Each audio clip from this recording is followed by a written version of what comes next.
Hello everybody, welcome back to the Dark Alley podcast, and I hope you're all doing well, whether you're listening to this at home or listening to it on the go. And if you're watching the video version of this podcast, then hi, I just waved at you. Anyway, so today we'll be discussing the story of Harold Frederick Shipman, a serial killer who is believed to have murdered over 200 people, and I think that's quite a lot of people. Anyway, before I begin the story, I just want to say if you enjoy this episode, then please listen to my other episodes and feel free to share it with anyone who you think might be interested. Anyway, one interesting fact I find about this guy is that he used to be a doctor. His mother died when he was about 17, so since then he had always wanted to go into doctoring. His mother had always been very pushy with him and had wanted him to succeed, and he had always really wanted to impress her, so that meant he didn't really have that many friends in school. Obviously the death of his mother affected him a lot, but he still managed to have 3 kids of his own and became a doctor in the small town, and people seemed to like him, but soon it was revealed that he had been giving himself fake prescriptions for a drug called pethidine, which is essentially just a painkiller, so he was fined and sent to rehab. He wasn't in rehab very long and managed to become a doctor again in another small town that he moved to. Now this is where it gets interesting. So he lived in that town for about 20 odd years and he managed to kill over 200 people. Nobody knows exactly how many he killed, but it's estimated that he killed between 200 and 250 of his patients. His patient death rate was over 10 times higher than the average doctor at the time, and over 500 of his total patients died. I actually find it quite interesting how nobody suspected anything in the 20 years that he was there. He was there for 20 years and no one suspected a thing, and the first people to notice anything were the undertakers. The thing is, he had a reputation, people liked him. He obviously didn't start killing immediately because he had time to develop relationships with people and gain their trust. In fact, he even opened up his own medical centre after a while, so it's obvious that the community trusted him. Also, a lot of his victims were old ladies, which made it a lot easier for him to cover up their deaths, since people are a lot more likely to believe that an old woman died than a young child.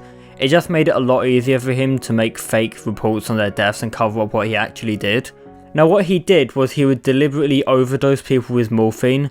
Now the thing is, his mother died of a morphine overdose, so that's why some people believe that his mother's death was the big stimulant for all of this.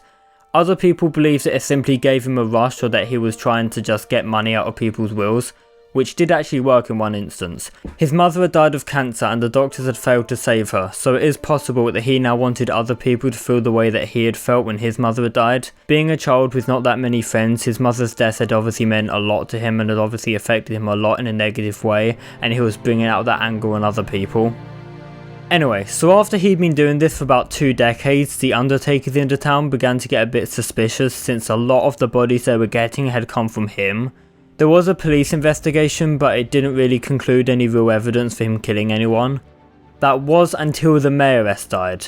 When she died, they realised that his written notes did not match the analysis of her body that they did after she died. He lied and denied it as much as he could, but it didn't really go anywhere, and he was arrested for life for 15 counts of murder and 1 for forgery. And after a couple years in prison, he was found dead after committing suicide by hanging himself with bedsheets. That's not a joke, he hung himself with bedsheets. The thing that amazes me most with this story is just how long it took for people to notice anything, and that just kind of proves how easy it must be for people to get away with things like this. Now obviously this was a while back, he died in 2004, but the point still stands, and it's kind of concerning how easy it must be for murderers to get away with things and how people you know could secretly be a criminal and you wouldn't even know about it. I guess the main point I'm trying to get is that you need to be cautious with who you talk to and who you meet. The story reminds us that people aren't always who they seem, and you shouldn't blindly trust people, and you should be cautious when meeting new people. Obviously don't live your life in fear, but don't blindly trust everyone you meet. And that's just a basic lesson for life, because with Harold Shipman as a great example, your local GP could secretly be a murderer and you might not know for 2 decades after you meet him. Anyway, I'm Isaac Whale and this has been the Dark Alley podcast. I hope you enjoyed, and if you did enjoy, please watch my other episodes. Stay safe out there. Now goodbye.